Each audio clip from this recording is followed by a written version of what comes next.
Ya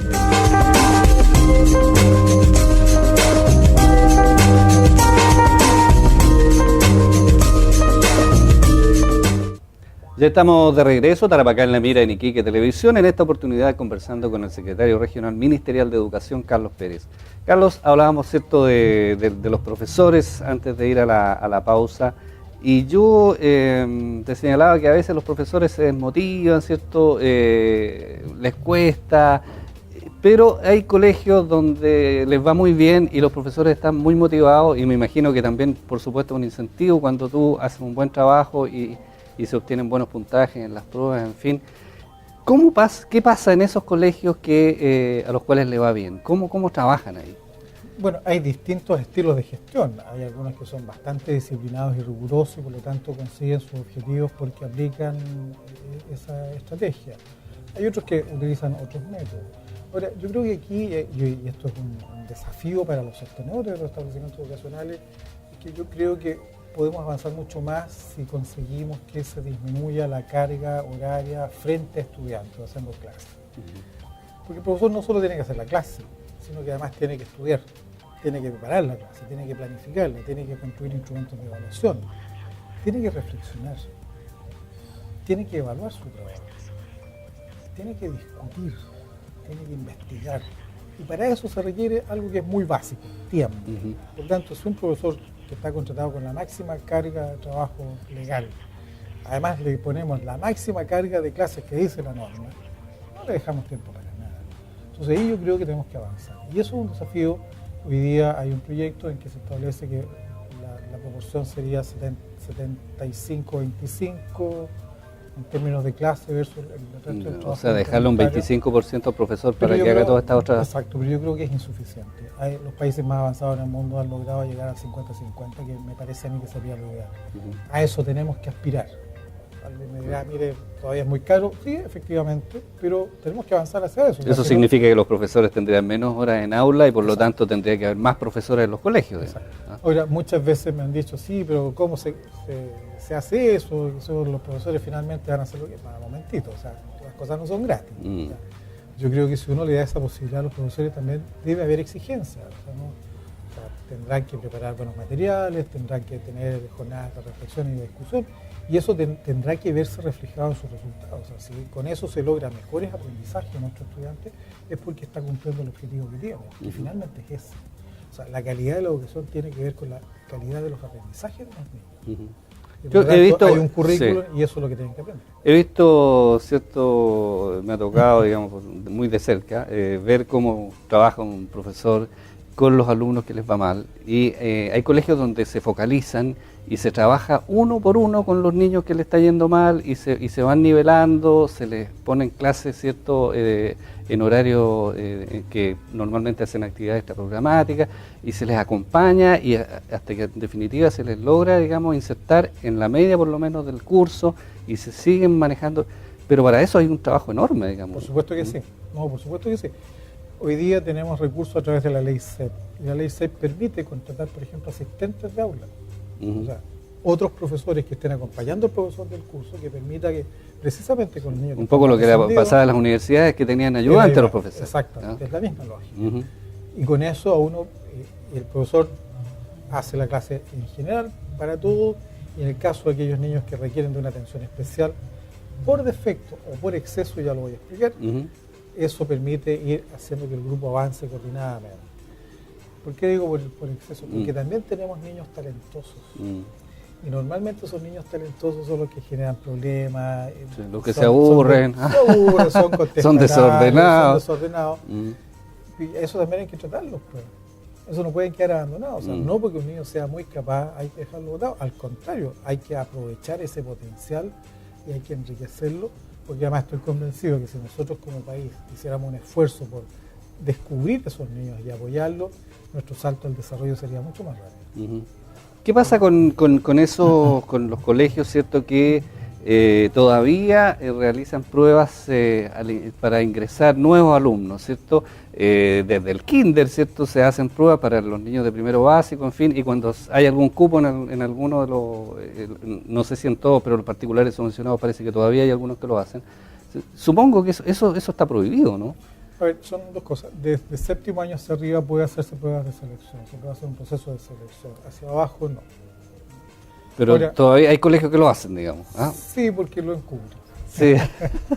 Pero eso de Muchas alguna veces, manera es una desventaja para el resto de los colegios, porque claro, si tú te quedas, como dicen los economistas, con la nata nomás, ¿cierto? Con lo más selecto, evidentemente que te va a ir bien, vas a tener buenos resultados en las pruebas, ¿cierto? Vas a tener buenos indicadores, van a ser todos felices en el colegio, pero ¿qué pasa con aquellos niños que no son acogidos en esos colegios y ¿cierto? Van a dar muchos de ellos a los colegios donde es más difícil, porque sus pares todos tienen problemas, todos están con dificultades? Ahora, eso para los profesores debería ser solo un dato. Uh-huh. Porque yo creo que como los profesores tenemos el gran desafío de sacar adelante a cualquier estudiante. Uh-huh. Ahora, aquellos que hacen selección y se quedan con la nata, bueno, su desafío no es rendir 300 puntos en el CIPSE, sino que es el máximo. Uh-huh. Por lo tanto, si no están consiguiendo buenos resultados, no están haciendo bien la pega tampoco. Yeah. Entonces, en ese sentido, yo creo que lo que hay que buscar, a ver, hay que distinguir también cuando tú haces un diagnóstico del estado de situación de los estudiantes, y que eso necesariamente tiene que hacerse al principio, no cuando ya se está desarrollando el proceso, porque eso te permite también identificar cuál es el punto de partida que tienes con esos estudiantes. Y si están muy descendidos, lo que tienes que hacer es nivelarlos, llevarlos a un mínimo y a partir de eso poder empujar al grupo completo. Entonces, en ese sentido, todo lo que significa diagnóstico, yo creo que es muy apropiado hacerlo, de hecho deben hacerlo, para que puedan tomar decisiones pedagógicas con sus estudiantes. O sea, muchas veces yo digo, ¿sabe qué? Mejor paren el colegio, rellenen todos los espacios que están vacíos, porque si no es como construir en la arena. Uh-huh. O sea, en algún minuto el edificio se va a caer porque los cimientos son débiles. Y es lo que pasa. O sea, cuando hay malos resultados en mediciones como el CIMSE, es por eso, porque no se tomaron decisiones pedagógicas a tiempo que permita que los niños nivelen. ¿Qué pasa con el rol de los padres en la educación? Porque uno también ve, ¿cierto? Y nos ha tocado a todos como papá ir a reuniones de apoderados, y de repente, ¿cierto? Algún niño conflictivo, alguno que tiene problemas en el curso, salta el apoderado y le echa la culpa al profesor tal o al cual o a esto. Y uno dice, bueno, pero si tu hijo le da tan mal, ¿cierto? Tiene que también haber una responsabilidad de los padres. O sea, si uno no se preocupa de las tareas, de que lleven sus trabajos, ¿cierto? De que estén efectivamente asistiendo a clase y sacándole el máximo provecho a la educación, también hay una responsabilidad de los padres, pero yo entiendo que eso prácticamente nadie lo asume, o no lo asumimos. Yo creo que ahí tenemos un problema como sociedad. Uh-huh. Hemos vivido durante mucho tiempo en una sociedad de derechos y no de deberes. Uh-huh. Hoy día todo el mundo exige. Bueno, cuando uno dice, bueno, pero ya, ok, respeto tu derecho, pero ¿y cuál es la obligación en esto? No. Entonces, en ese sentido también yo creo que tenemos que buscar una fórmula que nos permita que las familias puedan hacerse cargo de esa parte que es tan importante y no cargarle la responsabilidad solo a la escuela o al colegio. Ahí tiene que haber un trabajo mancomunado. Antiguamente los papás con los profesores se ponían de acuerdo. Uh-huh. Hoy día los papás con los profesores discuten, ¿verdad? Cosa que no me parece que sea adecuado, sino que por el contrario. Entonces tenemos que buscar una fórmula, y en eso un desafío también para los profesores, de cómo lograr reencantar, cómo lograr que los padres vuelvan a asumir ese rol tan importante, que es poner límites, que es acoger, que es contener, y poner reglas, porque en caso contrario va a ser siempre muy difícil el trabajo de los profesores en el aula cuando no cuentan con el respaldo de los papás. Uh-huh.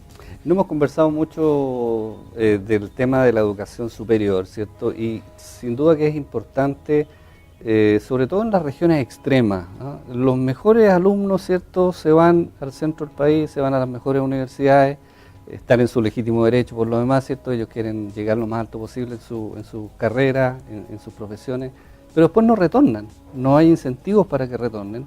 Y definitivamente, ¿cierto?, la capacidad, digamos, de una región de desarrollarse, de crecer con los mejores profesionales, también se ve entrampada por esta situación. En ese sentido, ahí se estudian políticas, digamos, para atraer a esos jóvenes, para crear centros digamos, de desarrollo en distintas áreas, para que las regiones también puedan competir con el centro. ¿Cómo ves ese tema? Bueno, yo creo que la educación superior también tiene un gran desafío en eso. Ahora, yo no sé hasta dónde será bueno competir con los grandes centros universitarios. Yo creo que lo que hay que hacer es buscar la diferenciación. Por ejemplo, estudiar geología, yo creo que no hay mejor laboratorio en el mundo que es lo que hay en Antofagasta, donde hay una carrera de geología. Especializarse, digamos, en función, digamos, de la zona. De las ventajas comparativas y competitivas que podamos tener como región. Y en ese sentido poder ofrecer alternativas. ¿Y qué pasa con las universidades regionales? ¿Les cuesta mucho? Yo creo que ¿Tienen muy pocos recursos? Yo creo que están en la búsqueda.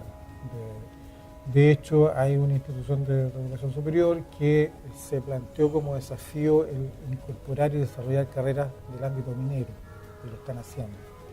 Imparten, entiendo, 8 o 9 de 10 carreras que lanzaron el año pasado.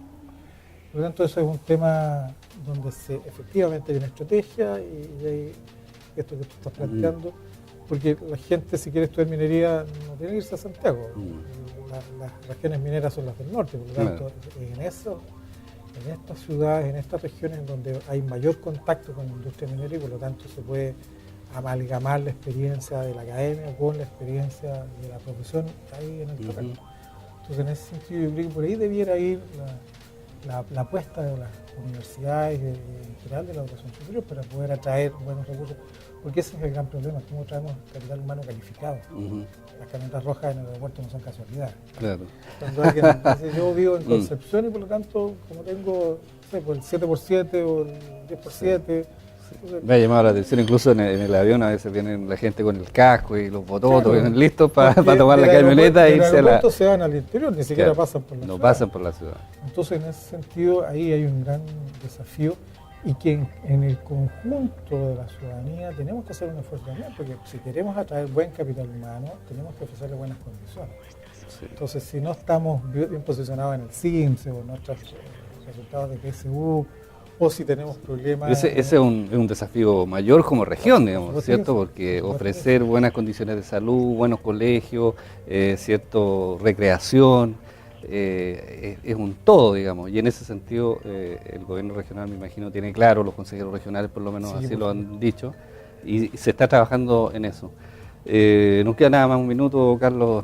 Si pudieras de alguna manera avisorar un poco cómo se viene la cosa en los próximos años. Me imagino que de todas maneras mejor de lo que está hasta ahora. Bueno, claramente hemos ido avanzando. Las condiciones en las cuales se está desarrollando el sistema educacional en general es mucho mejor de lo que era hace 10 años atrás, eso, claramente. Pero no tenemos que conformarnos con eso, siempre tenemos que pensar en que esto es un proceso de mejora continua. Y aunque logremos los máximos puntajes en el CIMSE, eso no es todo, sino que también hay que pensar en otros aspectos que tiene el sistema educacional y por lo tanto seguir avanzando, porque siempre van a surgir nuevos desafíos.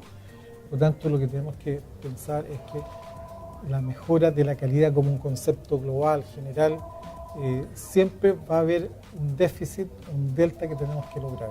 Y una vez logrado esa meta, vamos a descubrir que hay otro delta que hay que seguir avanzando. Por lo tanto, ahí tenemos que prepararnos para eso. Nuestros estudiantes tienen que ser más exigentes con sus profesores, del mismo modo que sus profesores tienen que ser más exigentes con sus estudiantes. Las familias tienen que acompañar de mejor forma a sus hijos para que podamos entre todos lograr el gran desafío que tenemos que ser una sociedad desarrollada. Y cuando estoy hablando de desarrollo, no significa que tengamos un ingreso per cápita de $25.000, sino que cómo somos finalmente ser una sociedad feliz. Claro. Aunque suene muy romántico. Sí, ese es el objetivo. Aunque suene muy romántico, porque eso finalmente va a dar cuenta que hemos logrado alcanzar un nivel de desarrollo no solo material, sino que en lo afectivo, en lo intelectual, en fin, en lo relacional, realmente de marca mundial.